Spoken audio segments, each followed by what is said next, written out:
Remember when I covered the strategy and MSCI situation last year? Well, the verdict is finally out, and here's an update. So last year, around end of November, early December, MSCI came out with a report saying that they might be reviewing whether or not strategy still qualifies to be included in their major indexes. This was definitely a big deal since Morgan Stanley Capital International, or the MSCI index, is one of the biggest indexes in the world, and them dropping strategy or MSCI would mean that there would be a huge number of outflow, and people who are passively investing through the index will no longer be investing in strategy. The main critique back then was whether or not strategy as a company or this model should be included as a proper operating business. Strategy holds over 670,000 Bitcoin, and MSCI argued that this looked more like a fund rather than an operating business.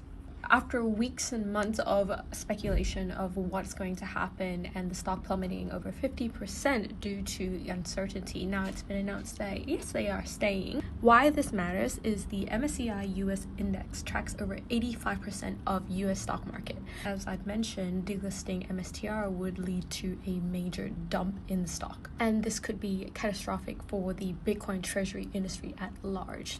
It's not just strategy, MSTR being affected, but the rest of the Bitcoin treasury as well, if a Bitcoin treasury is not considered an operating business. But strategy has dodged the bullet here, and the Bitcoin treasury playbook lives on.